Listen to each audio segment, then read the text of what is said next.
This is an analysis from Alpha Business Media. Welcome to today's deep dive.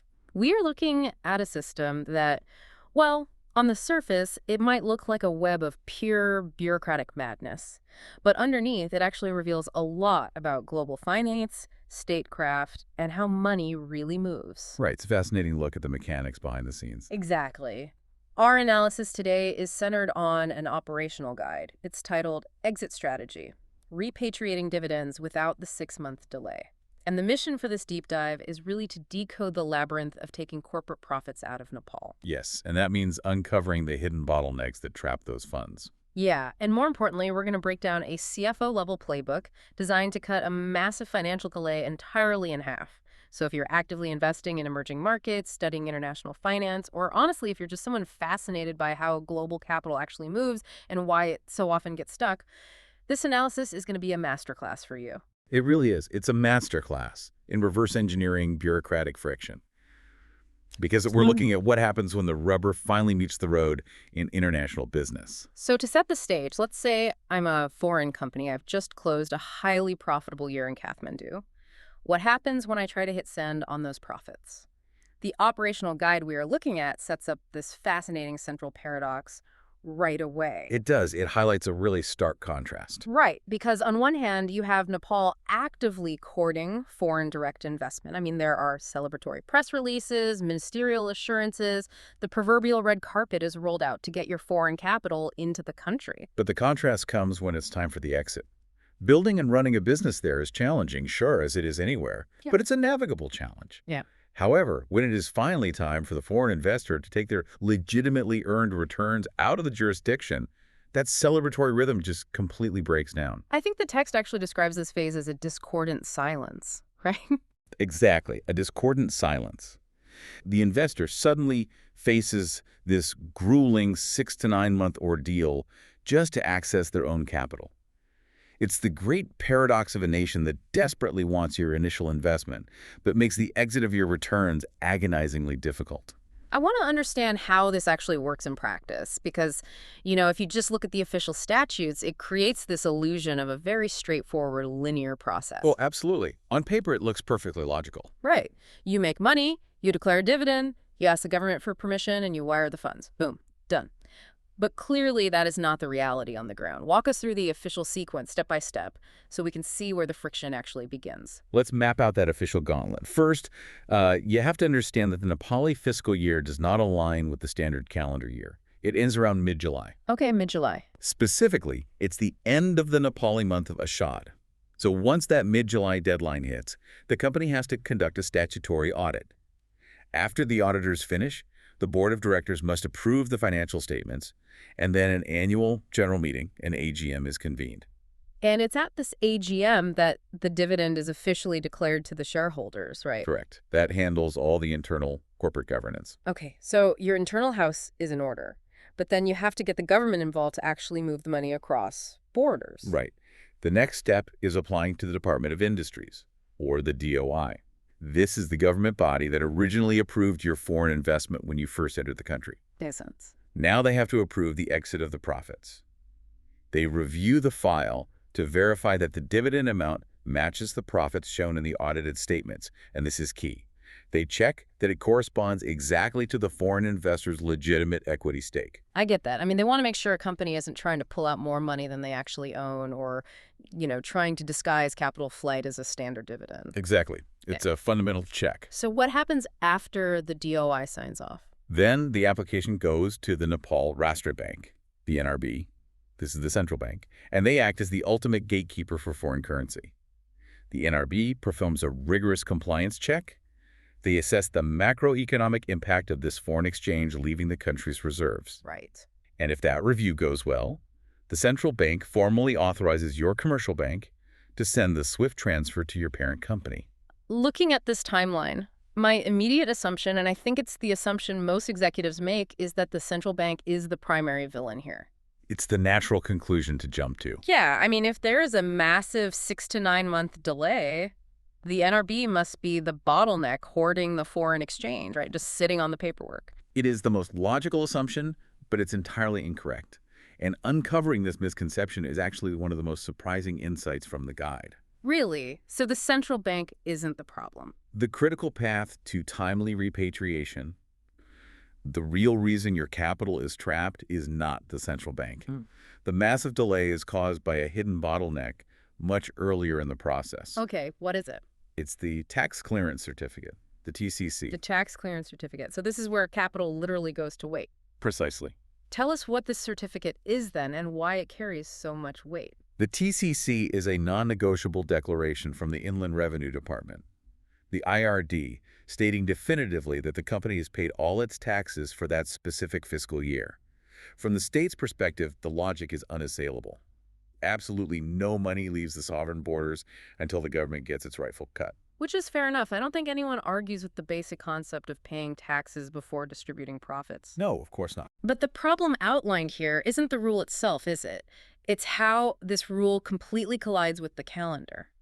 Break down this standard timeline for us, because it seems like a multi-month delay is practically baked into the system's architecture. It really is a structural collision. Let's run a hypothetical timeline to see how it plays out in reality. Remember, the fiscal year concludes in mid-July. Right, mid-July. The company's finance team then needs time to consolidate the final numbers and close the books. That usually takes them until mid-September. Okay, 2 months just to close the books. Then the external audit begins. And here is your first major friction point. October to December is peak audit season in Nepal. Thousands of companies are rushing to meet compliance deadlines simultaneously. A massive bottleneck right there. Plus, you have the major Nepali festival season, Dashain and Tihar, hitting right around October and November. So right when companies are desperately trying to finalize their books, the whole country effectively slows down for the holidays. So the auditors are stretched incredibly thin, working around the clock and fighting against holiday schedules. That means your standard audit is going to take 2 to 3 months, easily. Easily. Your audit doesn't conclude until late December or even January. Wow. And only after that is finalized can you hold your annual general meeting to officially declare the dividend. So now we are already in January or February of the following calendar year. And they haven't even applied for the tax certificate yet. Exactly. Only at this point in January or February can the company apply to the IRD for the tax clearance certificate. And I'm guessing the IRD review process isn't just a quick rubber stamp. What exactly are they looking for that takes so much time? The IRD conducts an exhaustive forensic review of your filings. If you are a multinational corporation, they heavily scrutinize things like transfer pricing. Oh, sure. Profit shifting. Exactly. They're hunting for profit shifting. If you're buying services or intellectual property from your own parent company in a lower tax jurisdiction, the tax authorities want to ensure you aren't artificially inflating those expenses just to shrink your taxable profit in Nepal. Right. They want to make sure they're taxing the real value generated in the country. Yes, and proving that your pricing is fair and at a legitimate market rate requires mountains of documentation. This intense review, the negotiation, the back-and-forth process, it easily eats up February, March, and April. That is staggering. So you are finally getting this piece of paper, the TCC, in May. Yes, May. And only then can you submit your complete finalized package to the central bank. The NRB then takes another 4 to 8 weeks for their own separate review. Which pushes the final approval to July. Often granted in July, yes. A full year later. I want to pause and just think about the real-world implications of this timeline for a moment. Put yourself in the shoes of a CFO. You're running a successful operation. You close out a highly profitable year in July 2023. But that dividend, that hard-earned cash, doesn't actually hit your European or U.S. parent company's bank account until July 2024, a full 12 months later. I can just imagine trying to explain this to a board of directors sitting in London or New York. It's not a fun conversation. No. They're looking at a spreadsheet showing a successful subsidiary, but when they ask where the cash is, the CFO has to tell them it's stuck in a tax queue on the other side of the world. And that's exactly where the damage to the country's reputation really happens. Because if we connect this to the broader picture of corporate finance, a delay of that magnitude is devastating. How so, beyond just the annoyance of waiting? First, it ruins financial planning and cash flow projections for the parent company. Second, $1 today is worth more than $1 tomorrow. If you're waiting a year for your cash, inflation and missed opportunity costs are just eating into those margins. Right, the time value of money. Exactly. $1 million trapped in a bureaucratic limbo for 12 months is literally worth less by the time it finally hits your account. It diminishes the net present value of the investment. But most dangerously for Nepal, this timeline falsely paints the country as an operationally unviable jurisdiction. Because corporate boards look at that delay and ask why they are deploying capital somewhere where they can't access their own returns. Precisely. It makes the system look entirely broken. But what I find so compelling about this operational guide is that it doesn't just sit there and complain about a broken system. It actually offers a radical strategic solution. The CFO's playbook. Yes, the playbook. To beat the system, the guide argues you have to compress a 12-month process into less than 6 months. The ultimate goal is to get cash in hand by December 31st of the same calendar year. Which requires a remarkably proactive posture. You basically have to go on the offensive. Because if you wait for the system to tell you what to do next, you've already lost 6 months. So you have to abandon the standard procedural sequence entirely. Completely. Let's walk through this aggressive, reverse-engineered timeline, starting from the end goal and working backwards. Yeah, walk us through the math on this. Because if the target is a swift transfer by mid-December, what has to happen before that? If you want cash by mid-December, your preceding target is to secure central bank approval by December 1st. And to give the NRB their necessary 30 to 45-day review window, you must submit your complete application to them by the end of October. Wait, backing up. If the central bank needs the full package by the end of October, that means you need the DOI approval and the tax clearance certificate in hand before Halloween. That's right. How is the math on this even possible if the AGM hasn't happened yet? That is the linchpin of the entire strategy. You must have both the TCC and the DOI approval in your physical possession by October 30th. To achieve that, your AGM must be fully completed by September 30th. Okay. And to hold an AGM in September, you need the final audit signed off by September 15th. September 15th. Yes. That is just 60 days after the fiscal year ends in mid-July. I have to stop you there, because as we established earlier, October to December is peak audit season. Auditors are swamped, the holidays are approaching. How is it physically possible to finish a massive corporate audit in 60 days? This is the golden rule revealed in the text. If you are a foreign-invested company operating in this environment, the traditional year-end audit is completely obsolete. You cannot wait until July to start. So what do you do? Companies must mandate what is called a concurrent audit. A concurrent audit. Explain how that changes the workflow. Instead of hiring the auditors at the end of the year to look backwards, you engage them to perform substantive testing and review procedures on a quarterly basis throughout the active fiscal year. Oh, I see. You're essentially paying them to audit you as you go. By the time the fiscal year actually ends in mid-July, 70 to 80% of the audit work is already finished and documented. Okay, I see where this is going. So those final 60 days after mid-July aren't spent starting from scratch. They are just for auditing the very last quarter, doing the final verifications, and writing the ultimate report. Precisely. It condenses a grueling 6-month audit timeline into a highly focused 2-month sprint. That's brilliant. Now, this approach is significantly more intensive, and it requires a larger upfront budget for audit fees. But mathematically, it is the absolute only way to beat the calendar. But implementing this isn't just a math problem. I mean, if I'm the CFO, I now have to go to my CEO and say, hey, I need a significantly larger budget for external auditors, and I need it right now in the middle of Q2. I have to imagine that's going to be a tough conversation. It is a very tough conversation. That requires a massive internal culture shift, doesn't it? Absolutely. Because you are asking leadership to pay a premium to solve a problem that hasn't officially happened yet. But the alternative is trapping capital for a year. The guide actually outlines the necessity of creating an internal repatriation task force. Usually, tax is left entirely to the accounting department. But this strategy suggests pulling the CFO, legal counsel, and the company's secretary into a dedicated team on day one of the new fiscal year. So repatriation is no longer treated as an administrative afterthought. Exactly. It becomes a core strategic objective from the start. It seems like it changes how you interact with the government, too, because the text mentions scheduling pre-filing meetings with the IRD. That sounds incredibly risky to me. Why would a company voluntarily invite tax officers to look at their books early?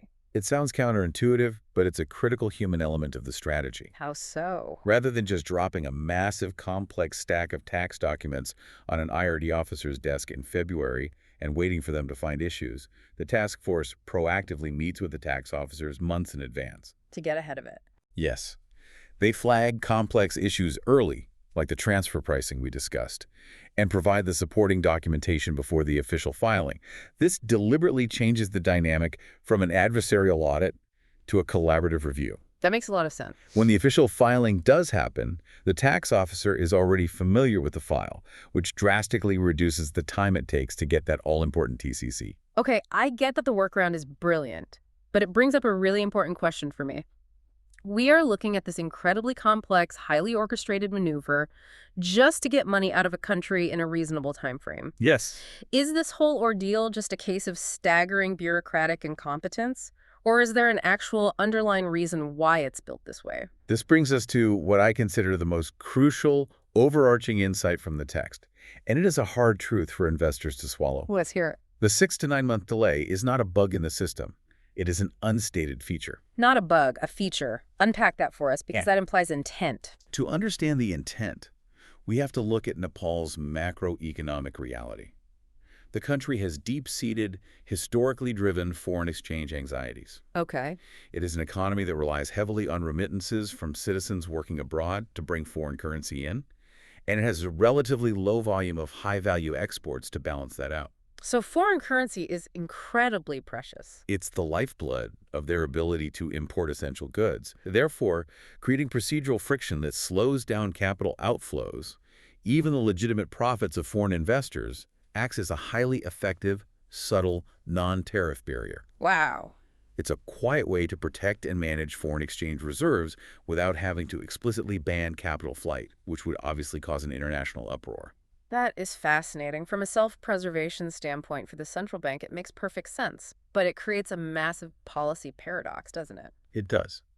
It is a direct clash between macroeconomic stability, the instinct of the state to conserve every single dollar in its vault to protect the national economy, and the desire to have an investor-friendly policy that attracts new global business. You can't really have both. You cannot easily have both when the underlying bureaucracy is fundamentally designed to trap the very returns those investors are seeking. Which brings us to the future. What is the strategic outlook for a company operating in this environment today? The text lays out two distinct scenarios for the future trajectory of foreign investment in Nepal. Let's look at the first one. The first scenario is simply the status quo. The friction remains exactly as it is today. Okay, no changes. Right. The TCC remains a massive bottleneck, the NRB remains meticulous, and the calendar remains your biggest enemy. For foreign investors, this means the aggressive reverse-engineered timeline and the concurrent audits we discussed aren't just neat tricks. They are permanent operational requirements for survival. And the danger of the status quo seems huge to me. I mean, if you are a high-velocity tech investor or a modern multinational accustomed to moving capital instantly, you aren't going to tolerate this if you don't absolutely have to. No, they won't. You'll just deploy your capital to India or Bangladesh, where you can often get your money out with a click of a button. Nepal risks losing out on massive economic growth simply because the exit door is too heavy to push open. Precisely. Which leads to scenario 2, incremental reform. This is the path of modernization and digitization. What does that look like? Imagine if the Inland Revenue Department digitized the TCC application process entirely and implemented a 30-day service level agreement, an SLA. Oh, an SLA would be huge. It would mean that if your taxes are clean and your documentation is submitted digitally, the government guarantees the issuance of the certificate within 30 days, or it triggers an automatic escalation. That changes the game. Concurrently, the central bank could launch an online portal for repatriation requests, cutting out the physical movement of paper files between ministries. So it's not about changing the tax laws, it's really just modernizing the tools they use to enforce them. Yes. It wouldn't require rewriting the fundamental statutes governing foreign investment, but these digital reforms could easily shave 2 to 3 months off the standard timeline. Right. It would make a reasonable 4-month repatriation standard achievable without requiring companies to perform absolute logistical gymnastics just to get paid. But getting to either of those improvements requires something much deeper than just buying new software for the tax department, right? It does. The analysis concludes by noting that none of this truly changes until a fundamental mindset shift happens at the highest levels of the government. What kind of shift? Policymakers must realize that losing long-term investor confidence and chilling future foreign direct investment ultimately costs the nation far more in economic growth than the short-term comfort of holding on to foreign exchange for a few extra months. Yeah, you have to look at the big picture. Until that macro-level realization occurs, navigating this labyrinth remains the ultimate test of a company's strategic commitment to operating in Nepal. To synthesize this whole journey for you, we've explored how a system that looks broken on the outside is, in reality, often functioning exactly as designed to protect a national vulnerability. Very true. But more importantly, we learned that you are not powerless against it. By anticipating the friction, utilizing tools like the concurrent audit, and reverse engineering the corporate calendar, companies can actually rewrite the rules of engagement and take control of their capital. And this raises an important question, something for you to think about as you consider the future of global finance. Yeah, let's hear it. If digital currencies and blockchain-based instant cross-border settlements become the global standard over the next decade, how will emerging economies that rely on this kind of bureaucratic friction to protect their reserves adapt? That's a great point. Will technology force a level of speed and transparency that permanently dismantles these unstated barriers? Or will states invent entirely new ways to slow the money down? That is a fantastic question to leave off on. The collision of legacy bureaucracy and blockchain speed is definitely something to watch closely. Thank you for joining us on this deep dive. Keep questioning the systems around you, keep looking for the hidden features disguised as bugs, and we will catch you next time.